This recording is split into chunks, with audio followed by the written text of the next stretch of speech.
Good morning and welcome to another episode of Unscripted and Unchained RPG Review. I am DM Bloodworth, and as you can see by the graphics, this is an introductory video, so a first look and eventually reviews of D&D 3.5, the core rule books. So I know what you're probably saying. They're saying, wait, what?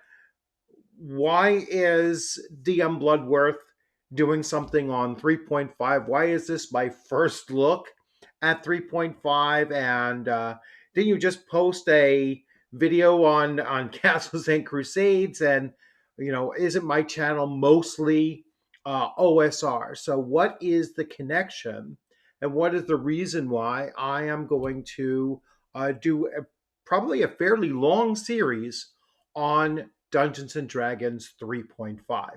And the short answer to that is that the OSR, many of the games within the OSR actually draw upon D&D 3.5 as the new that they're combining their old with. All right, so this is the system that I've heard the most of, that is number one, the favorite system of many D&D players, and number two, it has been connected to the OSR because of that reason. And so I had some disposable income this month. This is my birth month, so I had to receive some early birthday gifts, and one of them, what I chose to do was I said, let me go to eBay and let me see what I can find as it relates to 3.5. And I managed to get all three books that I will show to you in a moment for just about $100. So about 30 $35 a piece. So really, really happy with that. And so I will go through each of the books there. Now, again, this is just an introductory video, and there will be individual videos that follow. I will begin with the player's handbook and go through that, then the DMG, and then finally I'll just talk a little bit about the monster manual and do like a comparison of 3.5 with, like, let's say 1.1, or one, I'm sorry, with that AD&D first edition, or even the second edition that I have. I do have the third edition still that I can compare it to as well. And I might do a comparison between 3.0 and 3.5, just to see why in such a short period of time the developers of this, or designers of this, chose to modify that. That was one of the key issues about 3.5 coming out so soon after 3.0. And but I'm assuming that many of those changes were very necessary. So without further ado, let me go to a full size screen here, and so I can show you the book. So unfortunately, I was not careful enough to make sure, but I couldn't find a hardcover on eBay, and so I ended up getting the player's handbook in soft cover. And this is obviously the same one that you can get on drive through, reprinted uh, under Wizards of the Coast. So I paid a little bit more for it on eBay than I would have on Wizards of the Coast's drive-through RPG page. I paid about $10 more, but it was free shipping and handling, so I was fine with that. I would rather give some third party a little bit of extra, rather than give Wizards of the Coast my money directly. So I picked this one up, and as you can see, it is in new condition. I mean, it's a it is new as they described. I just couldn't find a player's handbook and hardcover that was less than $50, and I didn't want to spend $50 on just one book. Then I picked up the Dungeon Master's Guide here. So here we have it 3.5. This is book number 2. That counts as book 1, book 2, and this will be book 3.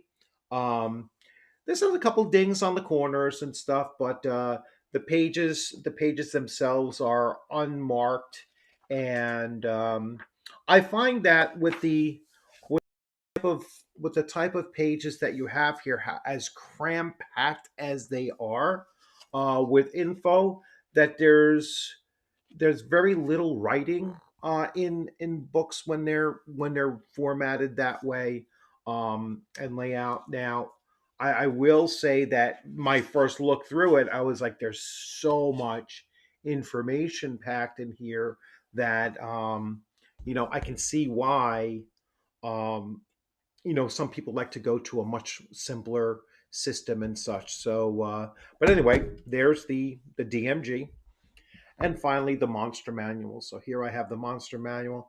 Pretty much the same kind of conditions. You get these sometimes. You get these little dings that are in the corners from when they slid onto a shelf. But other than that, I mean, the book is in decent condition, and I'm fairly happy with it. And like I said, I paid about $30 a piece for these books, a little bit more for the player's handbook. But overall, 3 books for $100, including the shipping and handling and everything. Many of them came with either $5 shipping, or one of them was no shipping cost at all.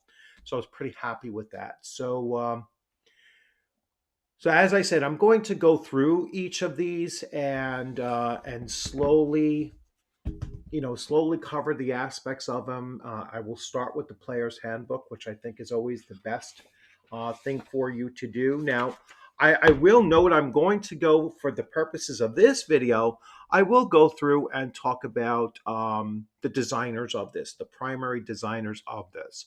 So 3.5, the primary designer is Jonathan Tweet. And then the design team was Monty Cook, Jonathan Tweet, and Skip Williams. The additional design is by Peter Atkinson and Richard Baker. And then the editors are Julia Martin, John Ratliff. Sorry if I mispronounce it. Editorial assistants David Noonan, Jeff Quick, and Penny Williams. Managing editor is Kim Mohan, who just passed away, fairly recently. So, rest in peace, and thank you for all of the work you did, in our hobby. Continuing on, we have the core D&D creative director. It was Ed Stark.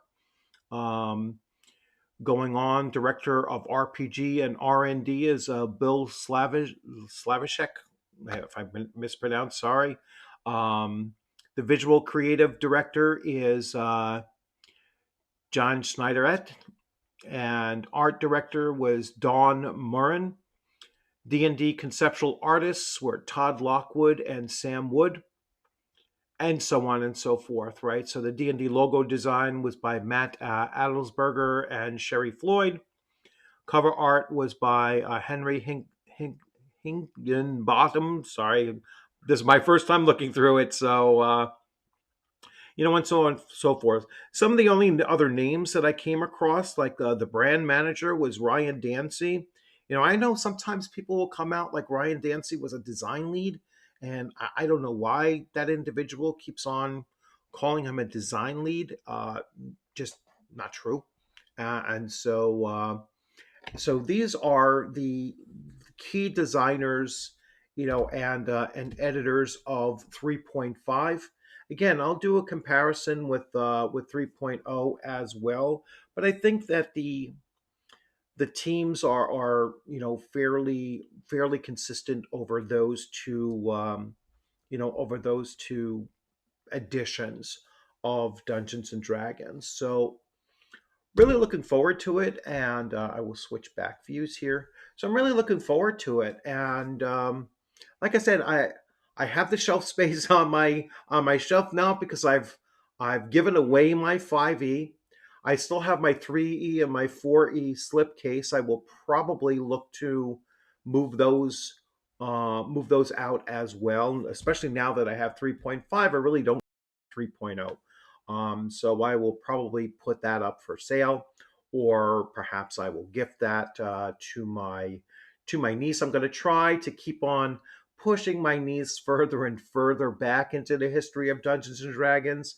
You know, as it is now, she's a brand new DM, and I gave her my full collection now of my 5e stuff. So now she has the three core books and Sword Coast the Sword Coast Law guide, and now I will get her prepared for and then kind of slowly move her towards moving